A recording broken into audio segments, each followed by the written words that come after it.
Saya Sarah Zara Harisa ingin memberitahu tujuan kita dalam mempelajari teori-teori perubahan sosial, yaitu tujuan kita untuk mengetahui berkembangnya sejak zaman klasik hingga modern dari pemikiran Ibnu Khaldun, Auguste Comte, Karl Marx, dan lainnya. Kita dapat memahami dinamika masyarakat dan faktor-faktor yang mempengaruhi perubahan sosial. Pertama, kita akan membahas teori klasik dan modern. Jadi, teori klasik dan modern merupakan bentuk dasar dari perubahan-perubahan sosial. Studi perubahan sosial dalam sosiologi itu dibagi menjadi dua, yaitu makrososiologi dan mikrososiologi. Makro merupakan fokus pada pola sosial berskala besar. Mikro lebih memperhatikan perilaku kelompok dan interaksi sosial tatap muka. Dari perubahan ini dibagi menjadi 4 bagian utama, yaitu teori evolusi, yaitu teori perubahan sosial memiliki arah tetap dan berkembang secara lambat. Yang kedua itu teori siklus. Perubahan ini tidak dapat diarahkan atau direncanakan, yaitu dia bersifat berulang dalam suatu periode waktu tertentu, seperti trend fashion. Biasanya ini terjadi di perempuan-perempuan. Jadi tuh trend fashion ini tidak mengikuti tujuan, tetapi dia ini mengikuti tren. Yang ketiga itu ada teori fungsional. Teori ini menekan perubahan pada fungsi-fungsi lembaga sosial dalam masyarakat. Contohnya dalam lembaga pendidikan. Sering terjadi ganti kurikulum karena kurikulum sebelumnya sudah dianggap tidak efektif atau tidak berfungsi lagi pada siswa-siswi. Jadi harus diganti. Yang keempat itu ada teori konflik. Masyarakat terdiri dari individu yang masing-masing memiliki berbagai kebutuhan dan keinginan yang berbeda-beda dan tidak terbatas. Nah, perbedaan inilah yang melahirkan proses perubahan sosial konflik. Di sini ada tokoh Ibnu Khaldun. Beliau menilai manusia sebagai makhluk sosial yang mana akan tetap saling membutuhkan antara satu dengan yang lainnya dalam kehidupan sehari-hari. Ibnu Khaldun membagi dua kelompok sosial yang berbeda karakter, yaitu yang pertama ada Badawah, yang seperti kita bahas yaitu masyarakat Baduy, yaitu masyarakat yang tinggal dan menetap di pedalaman. Yang kedua itu ada Hadrahah, yaitu masyarakat kota atau masyarakat yang cenderung dalam kehidupan di kota. Tentunya masyarakat yang sudah mempunyai peradaban. Perbedaan tempat tinggal mereka tersebut dapat mempengaruhi pola hidup mereka. Masyarakat Baduy hidup dengan sederhana, memiliki keberanian yang tinggi, dan memiliki solidaritas yang kuat. Sedangkan masyarakat kota serba mewah dan lebih individualis, alhasil kurangnya ikatan solidaritas. Dikenal sebagai Bapak Sosiologi, merumuskan teori hukum 3 tahap yang menggambarkan evolusi intelektual dan sosial manusia. Teori ini membagi perkembangan masyarakat ke dalam 3 tahap utama. Yang pertama adalah tahap teologis. Ini adalah tahap paling awal dalam sejarah manusia, di mana manusia percaya bahwa sebuah fenomena alam dan sosial dikendalikan oleh kekuatan adikodrati. Tahap ini dibagi menjadi 3 subtahap. Yang pertama adalah fetisisme. Masyarakat percaya bahwa benda-benda memiliki kekuatan hidup sendiri dan menaruh kepercayaan pada ijmat. Lalu yang kedua, politeisme. Muncul kepercayaan bahwa banyak dewa atau kekuatan mengatur alam dan kehidupan. Pada tahap ini, struktur sosial mulai berkembang dengan adanya pemilikan tanah, sistem kasta, dan kehidupan politik yang diatur melalui perang. Lalu yang ketiga ada monoteisme. Keyakinan bergeser ke satu Tuhan yang mengendalikan segala sesuatu, dengan puncaknya pada sistem agama Katolik, yang mulai memperlihatkan kelemahan dan memunculkan gerakan emansipasi dan pemisahan antara gereja dan negara. Lalu tahap yang kedua adalah tahap metafisika. Ini adalah tahap transisi dari kepercayaan adikodrati ke rasionalitas. Pada tahap ini, manusia mulai menjelaskan fenomena dengan konsep-konsep abstrak yang diyakini sebagai hukum-hukum alam yang inheren dalam akal budi manusia. Pikiran manusia dianggap sebagai kekuatan abstrak yang mampu menciptakan fenomena. Lalu tahap yang ketiga adalah positivistik. Pada tahap ini, manusia mulai memahami alam semesta melalui hukum-hukum ilmiah yang didasarkan pada data empiris. Fokusnya adalah pada penemuan hubungan-hubungan hukum yang konstan dan dapat diandalkan. Tahap ini menandai era masyarakat yang industri, mengutamakan kemajuan ilmiah dan kemanusiaan. Komite percaya bahwa masyarakat pada tahap ini akan diatur oleh agama kemanusiaan yang menghubungkan doktrin cinta, keteraturan, dan kemajuan. Komite juga menjelaskan bahwa setiap tahap perkembangan sosial selalu diiringi oleh konsensus sosial yang mengarah pada keteraturan. Dalam setiap tahap, ada kekuatan dominan yang mengarahkan masyarakat untuk mencapai kesepakatan bersama demi keteraturan sosial. Di tahap teologis, keluarga menjadi satuan sosial dominan. Di tahap metafisika, negara bangsa menjadi kekuatan dominan. Dan di tahap positivistik, masyarakat industri muncul sebagai kekuatan baru. Comte juga mengidentifikasi 3 faktor utama yang mempengaruhi perubahan sosial. Yang pertama adalah rasa bosan. Manusia cenderung menggunakan kemampuan yang lebih tinggi ketika kemampuan yang lebih rendah telah dimaksimalkan, mendorong kemajuan. Lalu yang kedua adalah usia. Konservatisme meningkat seiring bertambahnya usia, memperlambat perubahan sosial, sementara generasi muda cenderung inovatif. Lalu yang ketiga adalah demografi.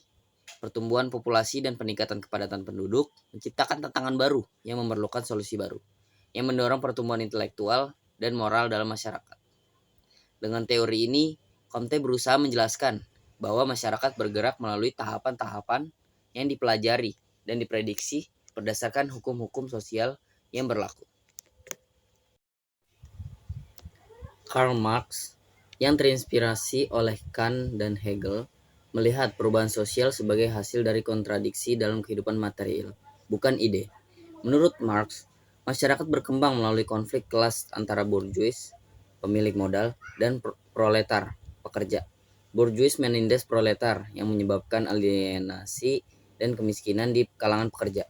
Konflik ini memicu perubahan sosial melalui revolusi saat kelas proletar menyadari posisi mereka yang tertindas. Marx membagi perkembangan masyarakat menjadi 6 tahap. Yang pertama adalah masyarakat primitif, kepemilikan komunal dengan sedikit pembagian kerja. Lalu yang kedua, komunitas sosial komunal purba, mulai ada pembagian kerja dan pengakuan kepemilikan pribadi. Yang ketiga, sistem feodal, pembagian kerja dan kepemilikan pribadi berkembang lebih jauh.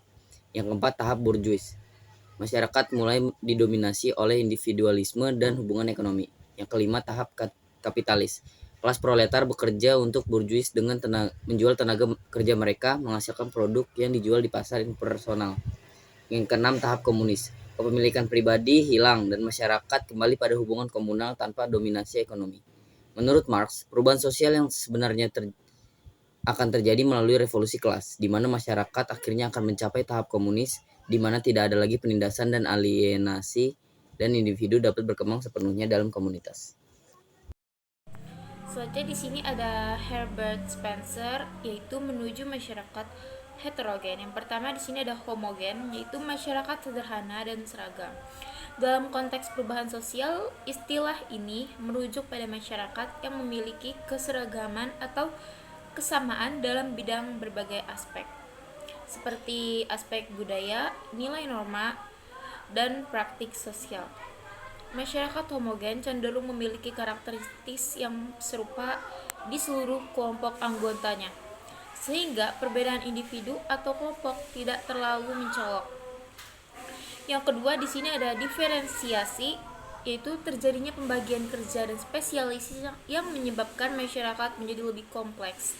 Ini berarti bahwa anggota masyarakat mulai melakukan berbagai peran dan fungsi yang berbeda-beda sehingga setiap individu atau kelompok memiliki tugas, tanggung jawab atau keahlian yang khusus. Yang ketiga di sini ada heterogen atau masyarakat kompleks dengan banyak perbedaan. Masyarakat yang memiliki banyak perbedaan dan variasi dalam berbagai aspek sosial, budaya, dan ekonomi. Masyarakat heterogen ditandai oleh keragaman yang tinggi, di antaranya anggotanya yang mencakup perbedaan. Emil Durkheim memandang perubahan sosial melalui lensa pembagian kerja dan solidaritas sosial, mengamati bagaimana masyarakat berkembang dari kondisi primitif menuju masyarakat industri. Menurut Durkheim, pertumbuhan populasi dan interaksi sosial yang lebih intens meningkatkan kompleksitas pembagian kerja yang berdampak pada jenis solidaritas sosial yang terbentuk. Durkheim membedakan dua jenis solidaritas sosial. Yang pertama, solidaritas mekanik. Ditemukan dalam masyarakat tradisional dengan pembagian kerja yang rendah. Solidaritas ini terbentuk dari kesamaan di antara anggota masyarakat yang terikat oleh emosi dan kepercayaan bersama. Norma dan hukuman bersifat represif untuk menegakkan keseragaman. Lalu yang kedua, solidaritas organik. Ditemukan dalam masyarakat industri dengan pembagian kerja yang tinggi. Solidaritas ini terbentuk dari perbedaan dan saling ketergantungan fungsional antara individu, di mana setiap orang menjalankan peran yang berbeda. Norma bersifat lebih individualistis dan hukuman bersifat restitutif, yaitu bertujuan untuk mengembalikan masyarakat ke kondisi semula. Durkheim berpendapat bahwa peralihan dari solidaritas mekanik ke solidaritas organik mencerminkan evolusi sosial yang mendukung otonomi individu dalam masyarakat yang semakin kompleks. Selanjutnya di sini ada Ferdinand Tönnies, yaitu ia seorang sosiologi Jerman mengembangkan konsep Gemeinschaft dan Gesellschaft untuk menggambarkan dua bentuk masyarakat yang berbeda dalam kaitannya dengan struktur sosial dan hubungan antar individu. Yang pertama yang akan dibahas yaitu Gemeinschaft adalah bentuk masyarakat yang tradisional dan organik di mana ikatan sosial bersifat pribadi, emosional, dan kekeluargaan. Contohnya, di dalam desa tradisional. Desa-desa tradisional di berbagai belahan dunia seringkali mencerminkan karakteristik ini, di mana hubungan antar penduduk bersifat akrab dan kekeluargaan. Yang kedua, itu ada Gesellschaft. Ini merujuk pada bentuk masyarakat yang lebih modern, di mana hubungan sosial bersifat rasional, kontraktual, dan impersonal. Contohnya dalam masyarakat kota besar dan metropolitan. Kota-kota besar dengan populasi yang beragam dan hubungan sosial yang lebih formal seringkali mencerminkan karakteristik ini. Interaksi di kota besar seringkali bersifat praktis dan berorientasi pada efisien. Selanjutnya di sini ada Max Weber yang membahas perkembangan rasionalitas manusia. Yang pertama ada tradisional. Perkembangan manusia tradisional merujuk pada cara individu dan masyarakat menjalani kehidupan mereka dengan berlandasan pada kebiasaan, adat istiadat, dan warisan masa lalu. Berikut adalah beberapa karakteristik yang dari perkembangan manusia tradisional, yaitu adanya kepatuhan terhadap tradisi, ritual, atau upacara. Yang kedua, itu ada perkembangan manusia efektif. Menuju pada bagian tindakan dan keputusan, individu dipengaruhi oleh emosi dan perasaan mereka. Aspek efektif dari perkembangan manusia berfokus pada bagian perasaan, memengaruhi perilaku dan interaksi sosial, serta bagaimana hal ini berkontribusi terhadap dinamika perubahan dalam masyarakat. Selanjutnya di sini ada bagian rasional nilai. Ini merujuk pada bagaimana tindakan dan keputusan individu didorong oleh keyakinan dan komitmen terhadap nilai-nilai tertentu. Berbeda dengan tindakan yang didorong oleh emosi atau kebiasaan. Pendekatan rasional nilai berfokus pada prinsip-prinsip dan nilai-nilai yang dianggap penting dan relevan dalam konteks sosial dan pribadi. Selanjutnya ada perkembangan manusia instrumental, merujuk pada tindakan dan keputusan yang didorong oleh orientasi pada tujuan dan manfaat praktis. Pendekatan ini fokus pada pencapaian hasil tertentu melalui perencanaan dan strategi yang rasional serta pemanfaatan sumber daya secara efisien. Talcott Parsons, Agil. Talcott Parsons adalah seorang teoritikus modern yang dikenal sebagai salah satu tokoh utama dalam aliran struktural fungsionalisme, khususnya di Amerika Serikat. Dia mengembangkan teori tentang bagaimana sistem sosial berfungsi dan bagaimana stabilitas sosial dipertahankan melalui 4 fungsi utama yang dikenal dengan akronim AGIL. 1. A. Adaptation. Sistem harus mampu menyesuaikan diri dengan lingkungan sekitarnya. Misalnya, dalam masyarakat, ekonomi adalah subsistem yang berperan dalam menyediakan sumber daya yang diperlukan untuk bertahan hidup. Yang kedua, G. Goal attainment. Sistem harus mampu menentukan dan mencapai tujuannya. Ini bisa dilihat dalam peran politik dalam masyarakat, di mana tujuan kolektif dirumuskan dan dikejar. Ketiga, I. Integration. Sistem harus menjadi solidaritas, dan koordinasi antar bagian-bagiannya. Hukum dan norma sosial adalah contoh dari subsistem yang memastikan bahwa semua elemen masyarakat bekerja bersama secara harmonis. Keempat, L. Latent Pattern Maintenance. Sistem harus menjaga dan memperbarui pola-pola budaya dan nilai-nilai yang menopang masyarakat. Keluarga dan pendidikan adalah subsistem yang berfungsi untuk menanamkan nilai-nilai budaya kepada generasi berikutnya. Parsons juga menguraikan 5 dimensi atau pola variabel yang memengaruhi tindakan sosial individu dalam sebuah masyarakat. Di antaranya adalah 1. Affective versus affective neutrality. Tindakan individu bisa didasarkan pada emosi afektif. Selanjutnya di sini ada Smeltzer yang membahas faktor independen, yaitu terbagi menjadi 4 faktor, yaitu yang pertama faktor ekonomi. Perubahan dalam bidang ekonomi dapat menjadi pemicu perubahan sosial. Yang kedua ada faktor politik. Perubahan dalam struktur politik dan kekuasaan dapat mengubah masyarakat. Yang ketiga, faktor demografi. Perubahan dalam komposisi penduduk dapat mempengaruhi pola perubahan sosial.